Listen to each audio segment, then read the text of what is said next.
네, 저는 오늘 이 시간 우리 마음에 예수님의 마음을 이 말씀으로 은혜를 나누자 하겠습니다. 사람들은 마음에 뭔가를 갖고 살아가고 있습니다. 그런데 그 뭔가 있는 게 우리 마음에 있는 게 소중한 게 있지 않습니까? 우리는 소중한 것을 내 마음에 간직한 채 살아가고 있습니다. 어떤 사람은 내 마음에 어떤 기억을 갖고 있냐면 슬픈 기억을 갖고 살아가는 사람이 있습니다. 어떤 사람은 아픈 기억을 내 마음에 간직하면서 살아가는 사람이 있습니다. 어떤 사람은 서러웠던 기억을 내 마음에 간직하면서 살아가고 있습니다. 근데 어떤 사람은 또 아름다운 기억을 내 마음에 간직하면서 살아가는 사람이 있습니다. 어떤 사람은 기쁜 일을 생각하면서 살아가는 사람이 있습니다. 어떤 사람은 좋은 일을 내 마음에 품고 살아가는 사람이 있습니다. 아름다운 기억으로 기쁜 일을 기억해서 좋은 일을 생각해서 감사하면서 살아가고 있습니다. 사람의 행복, 불행은 우리 마음에 어떤 것을 가지고 있냐로 결정되지 않을까요? 사람들한테 주어지는 기쁨, 슬픔, 만족, 불만 가운데 어떤 것을 마음에 가지고 있나? 행복한 사람이 되기도 하고 불행한 사람이 되기도 합니다. 하나님의 사람들은 마음에 뭘 품을까요? 하나님을 믿는 사람들 마음에는 뭐가 있을까요? 어두운 마음을 가질까요? 아니요. 그냥 칙칙한 마음을 가질까요? 아니요. 하나님 믿는 사람들은 어두운 마음이 아니라 칙칙한 마음이 아니라 맑고 푸른 마음을 갖고 살아가지 않을까요? 우리 마음에 아름다운 꽃 한 송이만 품어도 됩니다. 우리 마음에 맑은 눈동자 마음을 품어도 됩니다. 우리 마음에 미소를 짓는 얼굴을 품어도 됩니다. 상대방이 나한테 따뜻한 말 한마디 말을 품고 우리는 살아가도 됩니다. 그럼 우리가 행복한 삶을 살아갈 수 있지 않을까요? 그런데 나쁜 것을 우리 마음에 품게 된다면 우리는 나쁜 삶을 살아갈 수밖에 없다는 것입니다. 그런데 우리 마음에 좋은 것을 품으면 우리는 좋은 삶을 살아갈 수 있지 않겠습니까? 그래서 나쁜 것을 우리 마음에 품는 것이 아니라 좋은 것을 우리 마음에 품어야 하는 것입니다. 여러분 마음에 전세로 자리를 잡고 있는 건 뭡니까? 여러분 마음에 임대로, 월세로 자리를 잡고 있는 건 뭡니까? 예수님은 이렇게 말씀하십니다. 마태복음 6장 34절 말씀에 보면은 그러므로 내일 일을 위하여 염려하지 말라. 내일 일은 내일이 염려할 것이요 한 날의 괴로움은 그 날로 족하니라. 여러분 될 수 있으면 걱정하지 마시기를 바랍니다. 걱정하면서 살아가지 마시기를 바랍니다. 우리 마음에 있는 걱정, 우리를 둘러싸고 있는 괴로움을 벗어버리시길 바랍니다. 걱정은 우리 삶에 아무런 도움이 되지 않습니다. 그래서 바울이 뭐라고 말하냐면 빌립보서 4장 6절부터 7절 말씀에 아무것도 염려하지 말고 다만 모든 일에 기도와 간구로 너희 구할 것을 감사함으로 하나님께 아뢰라. 그리하면 모든 지각에 뛰어난 하나님의 평강이 그리스도 예수 안에서 너희 마음과 생각을 지키시리라. 여러분 걱정할 시간이 있으면 그 시간에 감사하시기를 바랍니다. 여러분 감사하는 생각을 하시길 바랍니다. 그럼 하나님은 우리 마음, 우리 생각을 지켜주십니다. 여러분이 감사하잖아요. 그럼 여러분한테 있는 걱정을 하나님께서 없애주십니다. 감사는 우리한테 있는 부정적인 생각을 없애줍니다. 우리 마음을 건강하게 만들어줍니다. 여러분이 건강하고 행복한 삶을 살아가기를 원한다면 하나님한테 감사하시기를 바랍니다. 그리고 하나님뿐만 아니라 사람들한테도 감사한 마음을 가지시기를 바랍니다. 그런데 그렇지 않은 사람들이 있습니다. 그렇지 않은 사람은 어떻게 합니까? 하나님을 원망하지 않습니까? 사람한테 불평하지 않습니까? 사람한테 짜증을 내지 않습니까? 사람들 탓을 합니다. 누구 때문에 이렇게 돼서, 누구 때문에 내가 지금 이런 꼴을 당했어. 그런데 그렇게 생각하는 그 마음이 어떻게 건강한 삶을 살아갈 수 있겠습니까? 그 마음이 어떻게 행복한 삶을 살아갈 수 있겠습니까? 사람들은 누구나 건강하기 원합니다. 사람들은 누구나 행복한 삶을 살아가기를 원합니다. 그런데 어떤 사람은 누구는 병든 삶을 원하고 누구는 불행한 삶을 원하겠습니까? 우리 마음에 원망, 불평이 있으면 어떻게 건강하고 행복한 삶을 살아갈 수 있겠습니까? 여러분, 원망하지 마시길 바랍니다. 여러분, 불평하지 마시길 바랍니다. 여러분, 남 탓하지 마시길 바랍니다. 우리는 건강하고 행복하게 살아가야 합니다. 그런데 건강하고 행복한 삶을 저절로 찾아옵니까? 아니요. 저절로 찾아오지 않습니다. 그럼 어떻게 하면 건강하고 행복하게 살아갈 수 있을까요? 여러분, 감사한 마음을 가지시기를 바랍니다. 감사함으로 하나님 앞으로 나아가시기를 바랍니다.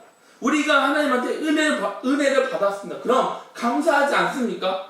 여러분, 하나님은 우리한테 모든 것을 주셨습니다.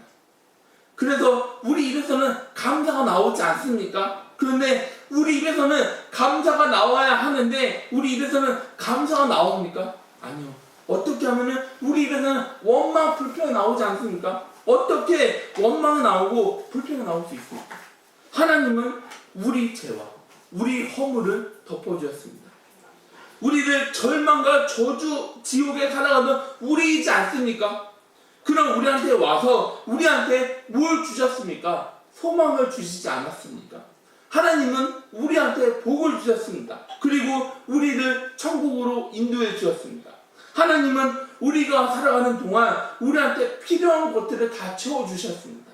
하나님은 우리한테 영생, 영원한 생명을 허락해 주셨습니다. 이것만으로 감사하지 않습니까? 이 세상은 어지러운 세상입니다. 이럴 때 우리는 바짝 정신을 차려야 되지 않겠습니까? 좋은 걸 보고 좋은 것을 느끼고 좋은 것을 우리 마음에 품고 우리가 그렇게 살아가야 되지 않겠습니까? 그리고 우리는 좋은 말을 해야 되지 않겠습니까? 늘 감사하면서 살아가야 되지 않겠습니까? 여러분, 우리는 어떤 마음을 가져야 합니까? 여러분, 우리는 어떤 마음을 품어야 합니까? 성경에서는 이렇게 말합니다. 한 마음을 가져야 합니다. 빌립보서 오늘 보면 2장 1절부터 4절에서 보면 이렇게 말합니다. 그러므로 그리스도 안에 무슨 관련이나 사랑의 무슨 위로나 성령의 무슨 교제나 긍휼이나 자비가 있거든. 마음을 같이하여 같은 사랑을 가지고 뜻을 합하며 한 마음을 품어 아무 일에든지 다툼이나 허용으로 하지 말고 오직 겸손한 마음으로 각각 자기보다 남을 낮게 여기고. 우리는 한 마음을 가져야 합니다. 시편 119편 113절 보면은 뭐라고 하냐면은 내가 두 마음을 품는 자들 미워하고 주의 법을 사랑하나이다. 우리는 두 마음을 품으면 안 됩니다. 우리는 한 마음을 가져야 합니다. 호세아 선지자가 뭐라고 말을 하냐면 이스라엘 열매 맺는 무성한 포도나무라. 그 열매가 많을수록 재단을 많게 하며 그 땅이 번영할수록 주상을 아름답게 하도다. 그들이 두 마음을 품었으니 이제 벌을 받을 것이라. 하나님이 그 재단을 쳐서 깨뜨리시며 그 주상을 허시리라. 하나님의 부름받은 이스라엘 사람들은 두 마음을 가졌다는 것입니다. 그게 뭡니까? 그 사람들은 하나님만 사랑한다고 말을 합니다. 그러면서 다른 한쪽으로는 우상을 숭배합니다. 잘 되면 잘 될수록 우상을 더 숭배했습니다. 그들 마음에는 하나님하고 우상이 같이 자리를 잡고 있었습니다. 마음을 다하고 성품을 다하고 힘을 다해 우리는 하나님을 사랑해야 하는데 그들 마음에는 우상이 자리를 잡고 있습니다. 하나님은 우상을 원하지 않습니다. 하나님은 우상 자리를 잡고 있는 이스라엘을 보면서 기뻐하지 않았습니다. 그래서 엘리야는 바알 아세라 선지자 850명하고 싸울 때 사람들은 그 장면을 보려고 갈멜산 위로 올라왔습니다. 그때 엘리야가 뭐라고 말하냐면 너희가 어느 때까지 둘 사이에서 머뭇하려느냐. 여호와가 만일 하나님이면 그를 따르고 바알이 만일 하나님이면 그를 따를지이다. 이때 사람들은 엘리야가 하는 말을 듣고 한마디도 말을 하지 못합니다. 그럼 왜 그럴까요? 그 사람들은 하나님의 사랑을 받았는데 그들은 하나님이 아니라 우상을 그들 마음에 품었다는 것입니다. 우리 마음에 하나님 말고 다른 걸 품으면 안 된다는 것입니다. 우리 마음에 다른 걸 사랑하면 안 된다는 것입니다. 우리 마음에 있는 다른 거를 과감하게 버리시길 바랍니다. 그러면서 우리 마음에 뭘 품어야 하냐면 하나님을 품으시길 바랍니다. 우리는 하나님만 품어야 합니다. 우리는 하나님만 사랑해 나아가야 합니다. 예수님이 뭐라고 말합니까? 마태복음 6장 24절 말씀입니다. 다 같이 함께한 목소리로 같이 읽겠습니다. 다 같이 시작. 사람이 의지를 섬기는 것이 혹 이를 미워하고 저를 사랑하거나 혹 이를 죽이고 저를 미워하며 저를 떠나여 숨기지 못하리라. 아멘. 하나님하고 우상을 우리 마음에 같이 품으면 안 됩니다. 우리는 하나님만 품어 살아가야 하는 것입니다. 하나님하고 하나님을 섬기고 재물을 같이 섬길 수가 없습니다. 걱정하고 두려워하는 두 마음을 가졌다는 것입니다. 우리 마음에 자리를 잡고 있는 걱정, 우리를 둘러싸고 있는 두려움을 버리시기를 바랍니다. 그리고 우리는 하나님이 허락한 예수님의 마음을 가지면서 살아가야 하는 것입니다. 빌립보서 4장 2절에 뭐라 말하냐면 내가 유오디아를 권하고 순두개를 권하노니 주 안에서 같은 마음을 품으라. 여러분, 교회를 다닌다고 해서 사람들 생각이 같습니까? 아니요. 다릅니다. 빌립보 교회에 유오디아하고 순두개라는 두 사람이 있었습니다. 이 두 사람은 늘 갈등을 갖고 있었습니다. 이 사람들 마음은 달라도 너무나도 달랐습니다. 그게 교회 안에서 문제가 됐습니다. 성도들은 하나가 되지 않았습니다. 성도들은 두 편으로 나뉘어졌습니다. 정말 안타까운 일이 벌어지고 말았습니다. 우리 현실에서 마음은 같을 수가 없습니다. 그래도 우리는 예수님 안에서 하나가 돼야 되지 않겠습니까? 그래서 바울이 유오디아, 순두기아 이 두 사람한테 뭐라고 말하냐면 주 안에서 같은 마음을 품으라고 말합니다. 우리는 같은 마음을 가져야 합니다. 우리는 한 마음을 가져야 합니다. 아니, 사람이 다른데 어떻게 같은 마음을 가질 수 있어요? 어떻게 같은 생각을 할 수 있어요?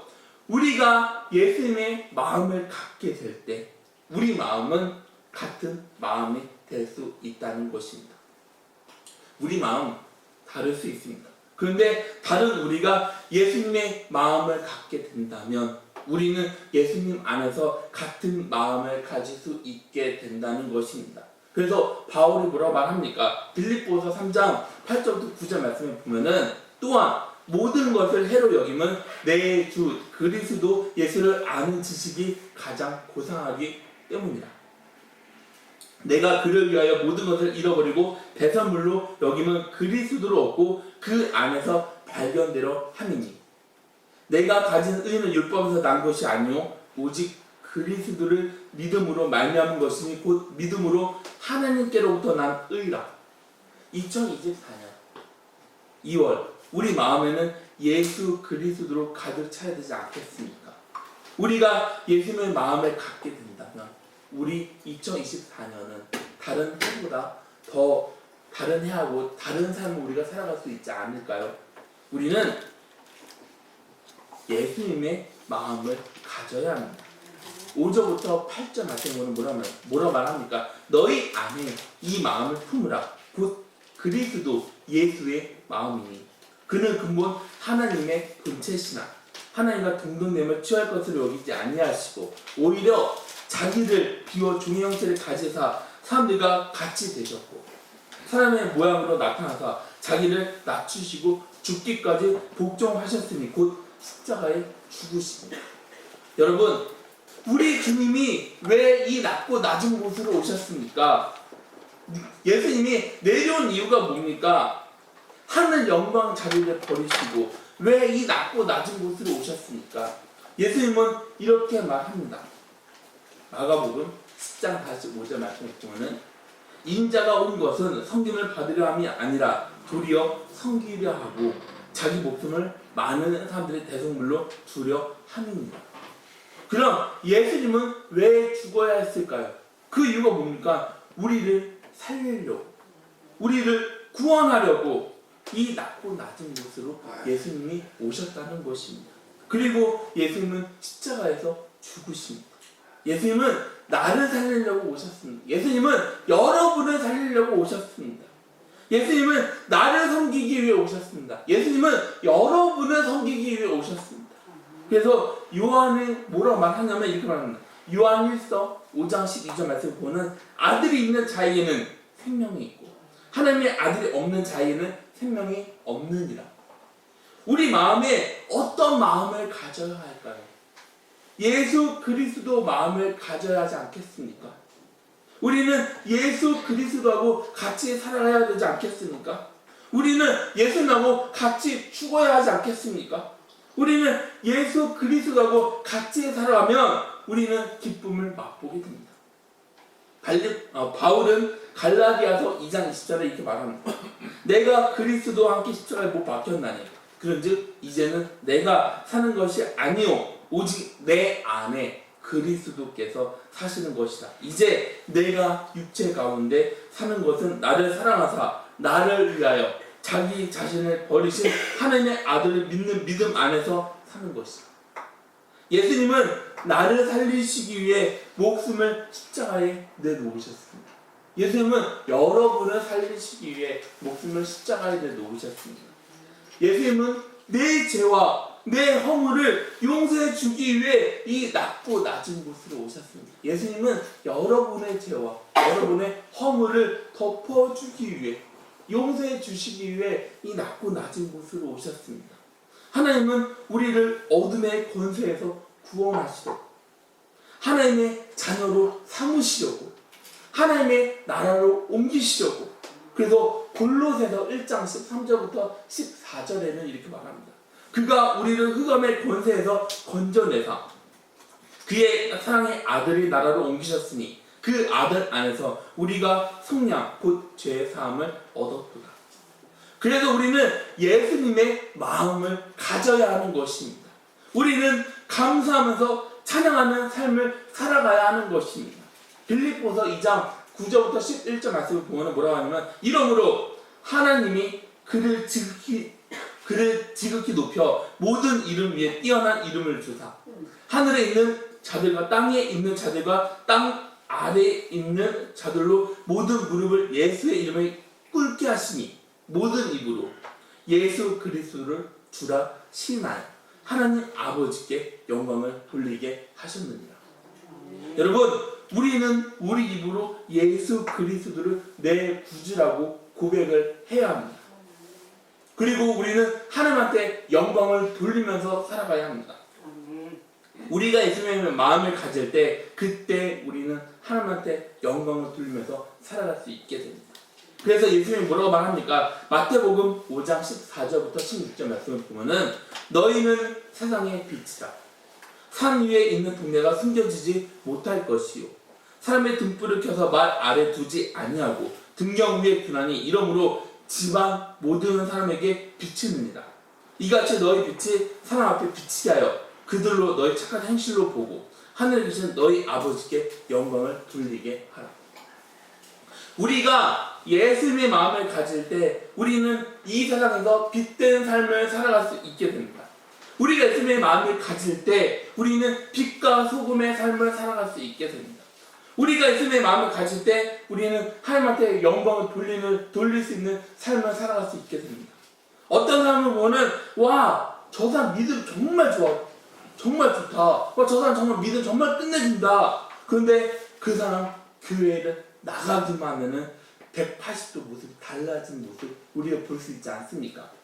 그 사람은 하나님의 말씀을 굉장히 많이 알고 있습니다. 그 사람은 기도를 너무 많이 합니다. 그런데 그 사람은 교회 밖에 나가서 하는 말, 그 사람 하는 행동을 보면은 믿음하고 상관없는 말을 할 때가 있습니다. 상처 주는 말을 아무렇지 않게 합니다.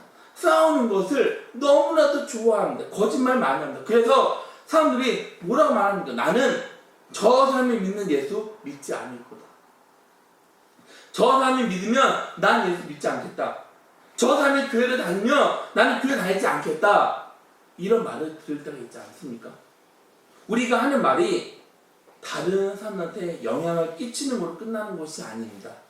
우리가 하는 말은 하나님한테 영광을 돌릴 수도 있고 하나님의 이름을 먹칠할 수도 있습니다. 그래서 우리는 말을 해도 조심스럽게 해야 하는 것입니다. 우리는 말을 해도 신중하게 해 나아가야 하는 것입니다. 상대방을 아프게 하는 말이 아니라 다른 사람들한테 예수님의 말을 전해야 하는 것이 우리 삶이지 않습니까? 그래서 솔로몬은 이렇게 말합니다. 잠언 4장 23절부터 24절 말씀입니다. 모든 지킬 만한 것 중에 더욱 내 마음을 지키라. 생명의 근원이 이에서 남이니라. 구부러진 말을 내 입에서 버리며 삐뚤어진 말을 내 입술에서 멀리하라. 바울도 이렇게 말합니다. 에베소서 4장 29절 말씀입니다. 무릇 더러운 말을 너희 입 밖에도 내지 말고 오직 덕을 세우는데 세운되는 대로 선한 말을 하여 듣는 자들에게 은혜를 끼치게 하라. 교회가 교회다워지고 성도가 성도다워지려면 우리는 예수님의 마음을 가져야 하는 것입니다. 우리는 선한 말을 해야 하는 것입니다. 듣는 사람들에게 하나님의 은혜를 끼치는 삶을 살아가야 되지 않겠습니까? 여러분, 우리는 예수님의 마음을 가져야 하는 것입니다. 우리는 예수님의 사람이 되어야 하는 것입니다. 그래서 예수님이 뭐라고 말합니까? 마가복음 8장 34절 말씀을 보면 무리와 제자들을 불러 이르시되 누구든지 나를 따르오려거든 자기를 부인하고 자기 십자가를 지고 나를 따를 것이라. 우리는 나를 부인해야 됩니다. 우리는 나한테 주어진 내 십자가를 져야 합니다. 그리고 예수님만 바라보면서 나아가야 하는 것입니다. 우리는 예수님의 마음을 가져야 합니다. 주님이 걸어가신 길로 우리가 걸어가야 되지 않겠습니까? 그래서 로마서 12장 2절에는 이렇게 말합니다. 너희는 이 세대를 본받지 말고 오직 마음을 새롭게 함으로 변화를 받아 하나님의 선하시고 기뻐하시고 온전한 뜻이 무엇인지 분별하도록 하라. 그러면서 바울을 또 뭐라고 말하는 거예요? 로마서 12장 10절에 이렇게 말합니다. 형제를 사랑하여 서로 우애하고 존경하기를 서로 먼저 하며. 여러분, 하나님이 기뻐하는 뜻이 뭡니까? 죄가 가득한 이 세상을 본받지 않는 겁니다. 그러면서 오직 예수님의 마음을 품으면서 살아가는 것이 하나님이 원하는 삶이지 않습니까? 여러분, 우리가 예수님의 마음을 품고 우리가 주의 뜻에 순종하면서 살아가야 되지 않겠습니까? 우리가 그렇게 살아가면 하나님은 우리한테 은혜와 복을 주시지 않겠습니까? 우리 마음에 내 마음을 지키는 것이 아닙니다. 우리 마음에 예수님의 마음을 품으면서 살아갑시다. 우리가 주님의 마음을 가져야 되지 않겠습니까? 내 마음이 중요한 것이 아닙니다. 주님 마음이 중요한 것입니다. 우리 이제 다 같이 한번 좀 따라해볼까요? 내 마음에 주님의 마음을 품읍시다. 우리가 우리 마음에 주님의 마음을 품읍시다. 우리가 그렇게 살아가는 저와 여러분들이 다 되시기를 주님의 이름으로 축원합니다. 같이 기도하시겠습니다. 자, 사랑의 주님, 우리에게 우리 삶의 은혜를 허락하여 주시옵소서. 우리 안에 있는 불순종, 믿지 못하는 마음, 의심하는 마음을 버리고 오직 믿음으로 순종하는 하나님이 기뻐하는 삶을 살아갈 수 있도록 우리 삶을 인도하여 주시옵소서. 우리가 살아가면서 이 세상을 의지하지 않게 하시고 이 세상을 사랑하지 않게 하시고 우리가 주님만 사랑할 수 있도록 우리 삶을 인도하여 주시옵소서. 오직 예수님의 마음을 품고 그 마음으로 주님의 나라를 이루어 나갈 수 있도록 인도하여 주시옵소서. 예수님의 이름으로 기도드립니다. 아멘. 다 같이